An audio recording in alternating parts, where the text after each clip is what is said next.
Hello, everybody, and you are very welcome to this episode of Successful Perspectives, where we deep dive into key business issues with business personalities from our C-level network, Boardroom by EMIR. I am delighted to be joined today by Yota Baron, who is the Chief Financial Officer at Ford Motor Company for the direct markets based here in the Middle East, in Dubai. Yota, it is wonderful to see you, and thank you so much for joining me for this conversation. Good morning, Trevor. It's good So, to be here. yeah, it's great. It's great just to connect with people in these unusual times, and it's great to be able to deep dive into some key business issues with a business leader such as yourself. So thank you very much for joining. So on that point, what I would like to do is just kick off. I've been speaking with a lot of our network, and a key theme that is coming up for 2021, of course, is around this idea of uncertainty. So in your view, I'd like to kick off with that point. How would you advise leaders to best prepare for a period of uncertainty? Well, I think the most important thing to prepare for uncertainty is for your base business and the core business to be strong. And in many cases, people might think that's kind of motherhood and apple pie, but the basis of your business has to be strong. And adversity can happen at any point in time. I know COVID and 2020 was super unusual and remains unusual. None of us have ever in our lifetimes gone through something like that. But there have been world crises over the years, many, many times. And my learnings in the business that I've been is that if your core business is strong, you can weather that storm a lot better. And it's things like, being lean. That's a word that gets thrown around quite often. But You're speaking like a CFO now, right? well, I'm not so sure, because I think CEOs are there and operations are there today as well. I think if you speak to people who've been in the business for a long time and weathered different storms, I guess they would be speaking the same language. If they're not, I'm not sure that their businesses have survived. It's lean and fitness. For me, it's like, if you were going to go into, if a soccer team's going to go into a game, right? The fitter team has the better chance, right? It's the team who's going to go in there and is super fit. And it's, it is things like keeping your cost controlled, right? And keeping your inventories down. It's really the very basics of the core business. You will then weather the storm. The other thing is, the upside of that, the negative side is, oh, well, what do you do when things go wrong, or where, business is facing adversity? But the other flip side of that is, when there's upside, you leverage that. That's when you make money. That's when you put money in the bank. And that helps you when there's a downturn again, because downturns will come.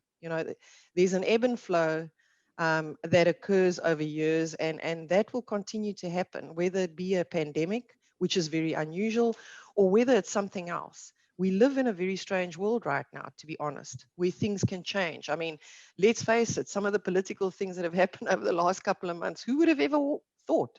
So I would say, for me, that's the core in terms of facing it. I think the other thing is, what makes a company strong to face adversity is how it deals with its people, how much loyalty they have in their people by treating them well, by having integrity with their people, because your team, and that team spirit, just like a soccer team, it's not one man for himself, but it's, all players on the field. That's what helps you get through the tough times. And I guess that's the difficult thing for a lot of companies, just to drill down into that a bit further, right? On the one hand, as you rightly say, it's about being lean. There is, unfortunately, for a lot of industries, particularly industries like aviation, travel and tourism, etc., during this pandemic era, where they were forced with really a cut cost or die type of environment. So it's lean on steroids, where they need to cut costs. And then at the same time, as we know, most of your costs come with on two legs, basically. And it's how do you create that environment where you're having to cut costs to save the overall patient, but then at the same time, the people who are left behind to run the business, how do you create that sense of camaraderie where everybody is in it together? It's quite a difficult thing during this pandemic. It definitely is. Personally, I've been part of many situations where, there had to be, reduction in staff and people, or even closing down of offices. It's a tough one, but it can be done. The first thing I would say is when you're doing the reductions, that has to be done in an extremely thoughtful manner, because people are watching you, right? And it's the right thing to do anyway. This is the we talk about the key tenets of, what philosophies I would have. One of them is integrity, and part of integrity is how you go about doing everything. And one of them is how do you treat people. So when you're going through those times where you have to do reductions, make sure you do it in a thoughtful manner. Because trust me, not only do your people in your organization watch what you're doing, as a company, but it gets out into social media today. I mean, today everything is very, very open. Things get out there, and your brand will be damaged if you don't go about these things in a very thoughtful manner.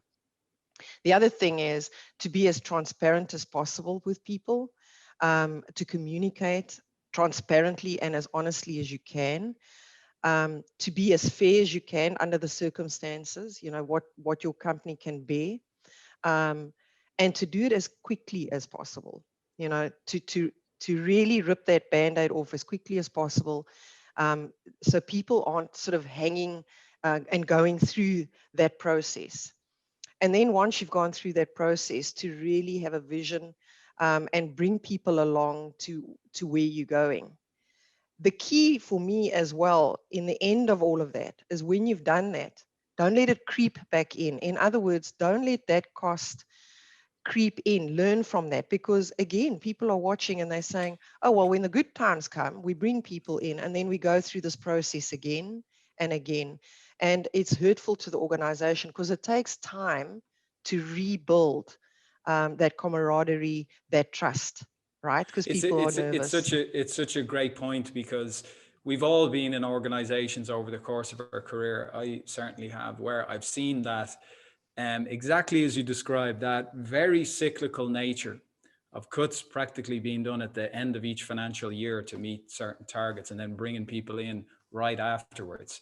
And it seems like, again, it seems like such common sense, yet so many companies fall into that trap. One of the points you mentioned there, one of your central tenets of a business philosophy is around integrity. Do you have any others that you'd like to share with our audience? Sure.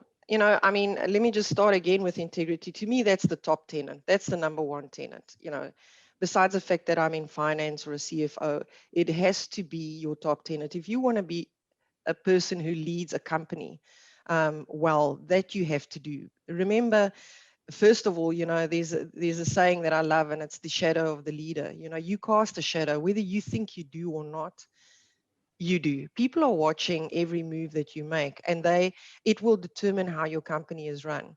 The other thing for me that comes around integrity and is, linked to kind of my second tenet, is you deal with integrity, not only the people in your company and the way you deal in your business dealings, but how you deal with your customers. The customer is everything.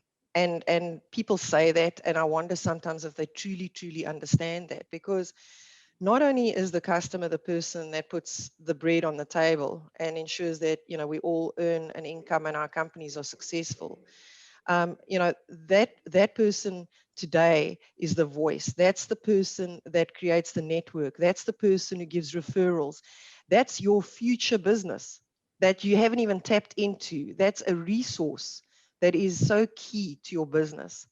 So, for me, it's about integrity. It's about listening and understanding your customer, truly understanding them, and treating your customer fairly, right?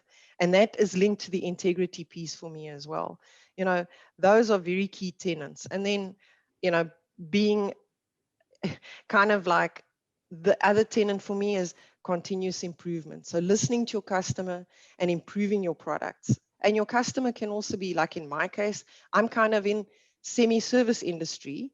You know, our core business is one thing of selling motor vehicles and manufacturing them, but my core business as a finance person is also a service to those in my organization, and listening to them and what their needs are, because at the end of the day, they are servicing our customers.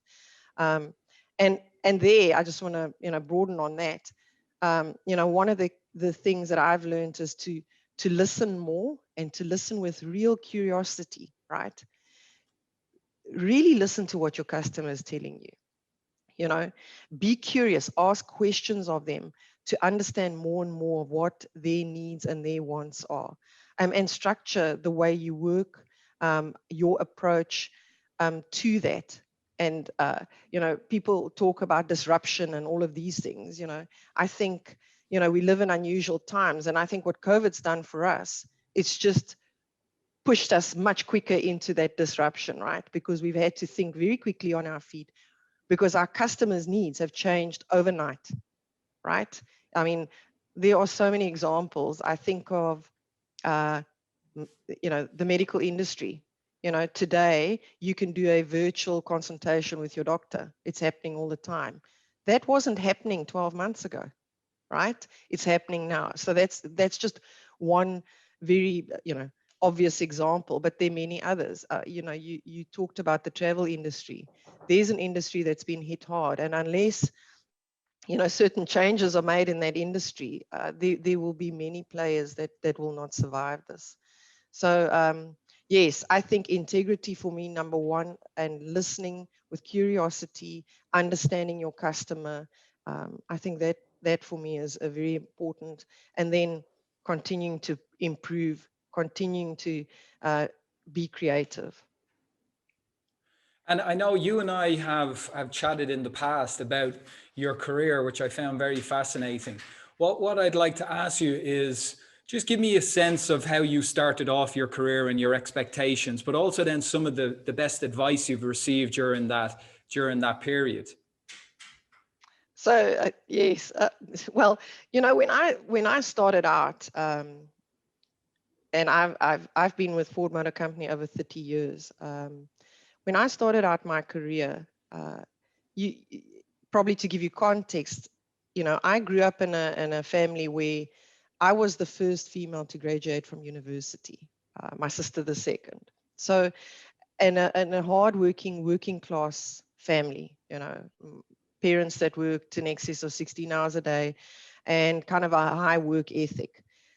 So just going into corporate was a very proud moment for us as a family, and there was a burden of you need to succeed, but I just went in with as long as I worked hard, kept my head down, and did what I needed to do, I could earn a good income and have a better life for my family. That was kind of where my instinct was. Did you expect to be where you are now? Not at all. The truth is, when I looked at people in those positions, they were like, kind of a demigod, they were like, wow, these people were just so smart and they just knew so much. And, let's face it, you come out of uni, what do you really learn there? It's a bit of an academic thing that within a year you've forgotten, right? A few technical skills, but you don't get taught anything about leadership, particularly remember the era that I come from. I think things are very different in schools today, but I came from an era where you spoke when spoken to. So I just went in, with the premise, work hard. I wanted to get promoted. It wasn't that I wasn't ambitious, but I really never thought that would be a possibility for me. And you obviously worked under good leaders, right? That could identify your talent and help you grow. Who were some of those leaders, or perhaps what was more importantly, what was some of the advice that they shared with you? Or maybe, often the best advice is looking at how somebody acts rather than how they tell you, right? But I'd be interested around that point. Well, let me delve into that a little. So, manufacturing environment, think 30 years back, pretty tough, right? You know, smoking, kind of, strutting males, using all sorts of language. And that was kind of the environment. Fast forward a little, and pretty intimidating for a young woman, um, coming out of a very protected environment at home. So then step in a CFO that has the most amazing leadership, who's still a mentor for me today, who saw something. And it was, kind of the turning point was where he appointed me as treasurer in South Africa. I knew nothing of treasury, absolutely zero. And if you're a finance professional, everyone knows treasury is actually a specialist field. It's not kind of, accounting or finance per se. And my words to him were, are you crazy? How am I going to do this? And his words were, and it just, when someone has so much faith in you, you're never going to disappoint, right? You're going to step up to the plate. And he said to me, well, I know you know the business, so you can wing it for a couple of months until you know what you're doing. And that's exactly what I did, to be frank. I did, luckily at that point in time, have quite a bit of experience, understood the core business. And learned the treasury side of it as well. The other thing is, obviously, as a leader, he supported me, right? And that's very key. As a leader, you got to take a chance on people sometimes, but you got to be there to support them, give them a bit of a safety net. And I have found in that perspective that people usually step up to the plate. You wouldn't be disappointed. One of the other things, which was much later, so there I was, I got to the next level. I'd been given opportunities to go and work abroad. I'd worked in Southeast Asia. I was in China at the time, and I kind of got stuck. There was this glass ceiling, and I was working my incredible hours. I was delivering on the business objectives, and I kind of, things weren't happening. So I had this discussion with my then the manager, and said to him, I don't understand this, and he gave me some feedback. And one of the things he said to me is, you need to understand hard work is not the only thing that will get you there. Feedback, I think, is sometimes like a jacket, a new jacket. You try it on, you take it off, you see if it fits. And that's exactly what I did with that comment. I kind of walked away at first thinking, what the heck's he talking about? I've good leadership. The people that work for me love me. What's he talking about? But I went and thought about it, and I thought, well, hang on, that's kind of a broad statement. So I went back to him and I said, look, just explain, what do you mean? And he says, yes, you're working 16 hours a day. You're delivering on every single objective. But it's also, you got to think about how you come across. When you're under pressure, it shows, that type of a thing. And we had a long, good discussion. And then what I did is I said to him, well, I need your help. And, that's not something, my generation comes from. We kind of like, you don't, especially being female, you got to be, you got to be tough. You got to show that you know everything. You got to work harder than everybody else. And you don't ask for help, because that might show some form of weakness. But I did. I asked for help, and he did. He stepped up. I got a mentor that was outside of the company that gave me a different perspective. And I think that was a turning point. It changed my life. This is fascinating. There's two key points or insights within that, which I think is fascinating. One, in the first instance, where you were given this opportunity to go to Treasury despite not having the experience. A lot of people and a lot of female leaders in our network have told me women have a tendency, and of course I'm speaking very broadly here, so everyone just accept that. But they have said to me that often women will talk themselves out of something where, a man will just assume that he knows how to do it and run at the opportunity. And you can see the problems within that conundrum there. But one, you didn't talk yourself out of it, which is excellent and very important. How did you get yourself, the belief to go and do that? And then the other point I thought, which was fascinating, when you're overseas, how you turn that feedback and potentially it would not have turned into an acrimonious relationship, obviously, because it's feedback, but you turn that into, by asking for something as help, something as simple as help, you turn that person really into an ally, where that person was, yes, I very much want to help you, and now I've bought into your success, or I have skin in the game in terms of your success.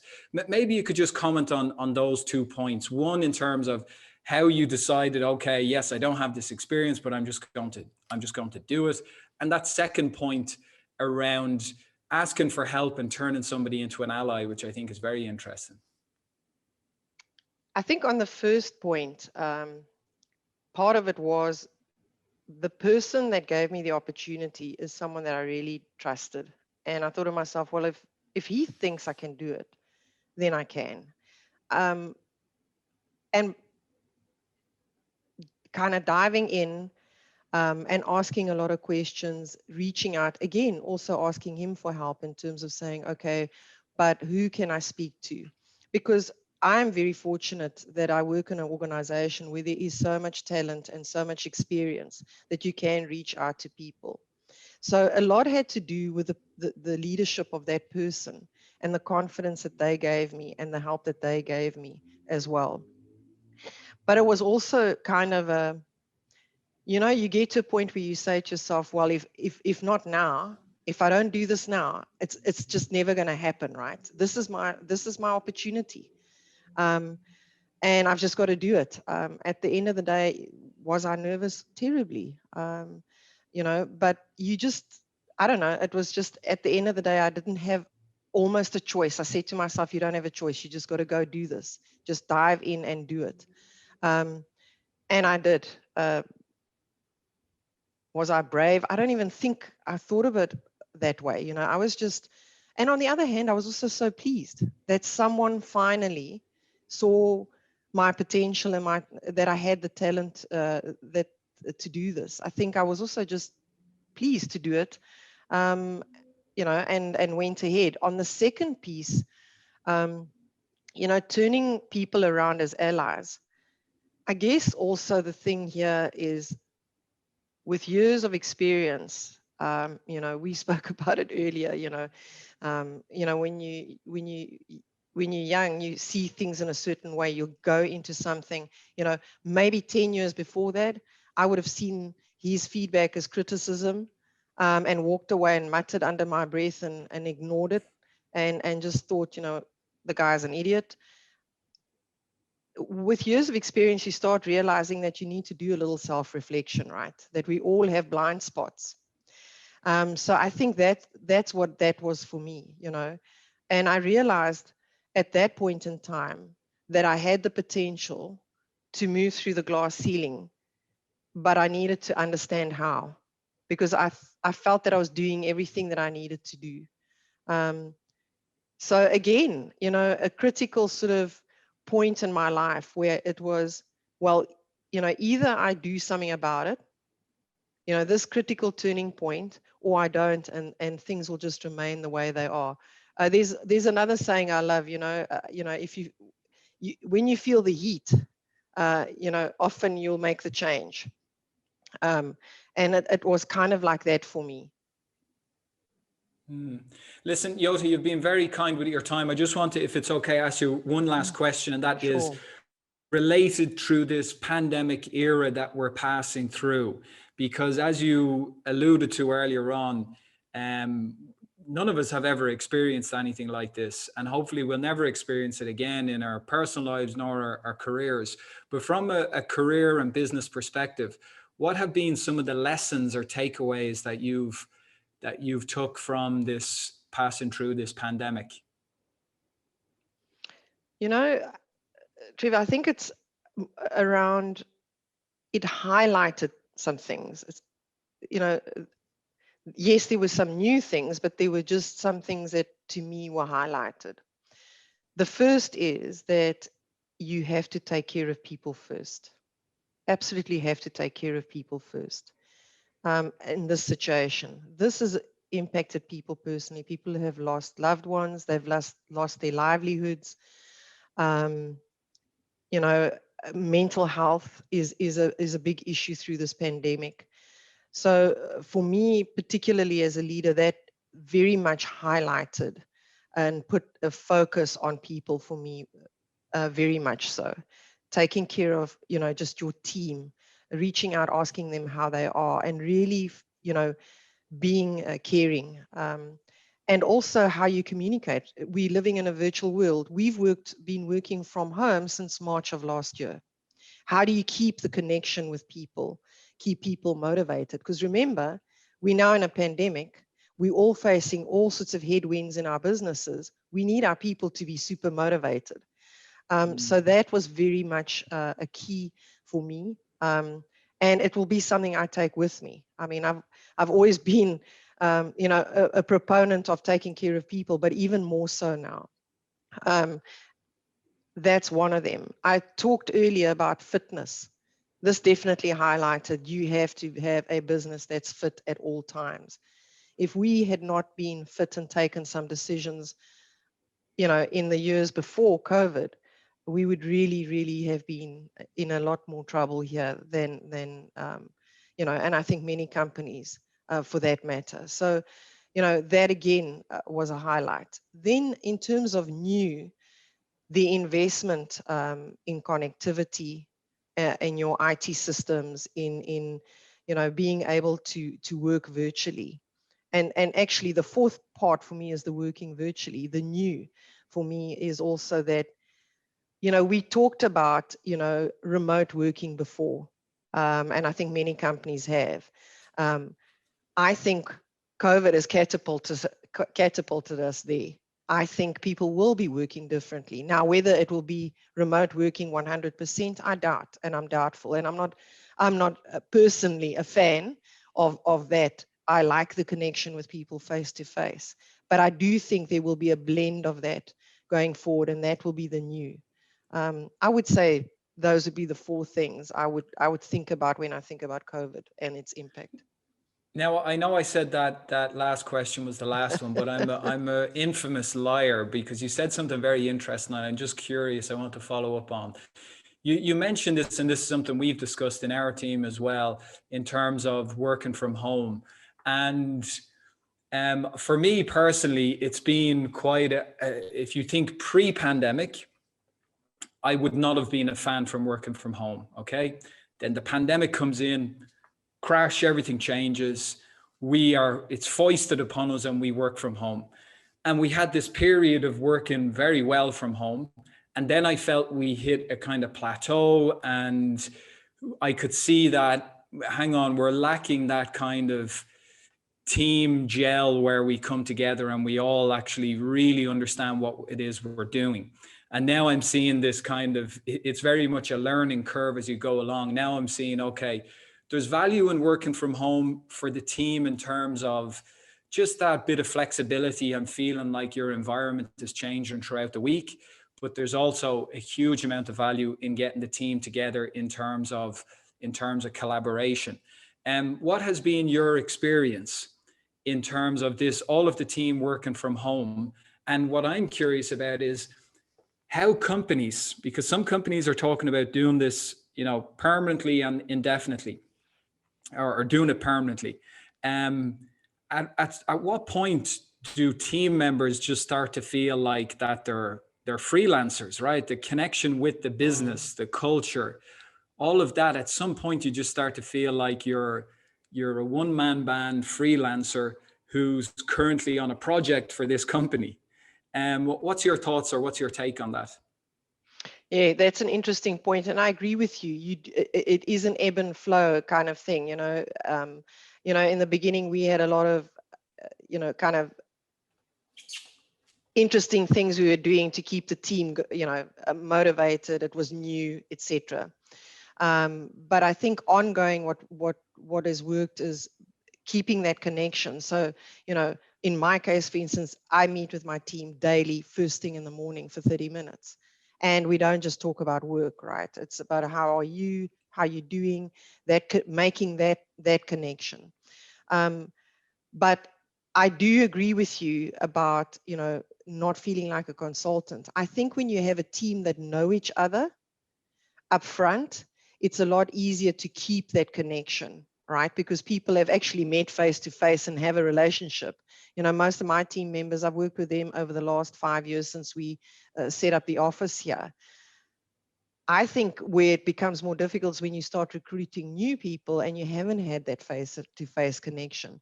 Then you can definitely, I would agree with you, this whole idea that that person may feel like just an outside consultant, that definitely would be an issue. And do I really have an answer to that question is, all I can think is even now in the pandemic, one could arrange some sort of a socially distanced face-to-face at least. But, putting cameras on, having team meetings where you don't talk about work, where you really have a social meeting, where people can get to know each other, I think that's really important. And I think that's what COVID has highlighted.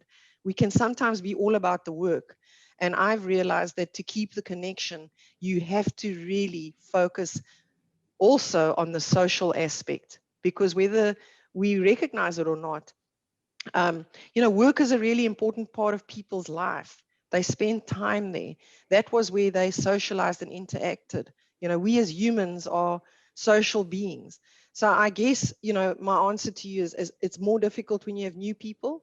This is where you can run into the issue. And I would say having more face-to-face connection, put cameras on, have more sort of social touch points with people, and make time for people. One of the key things I've done is I've been very, very disciplined about keeping space in my diary. If a person reaches out to me, that I have a point in time that I can say, I can connect with you at that time during the day. These are just some of the things, practical things that I've seen work. Very practical things and very insightful and very valuable. Yota, I really, really genuinely enjoyed our conversation. And thanks so much for giving up your time and joining us for this episode of Successful Perspectives.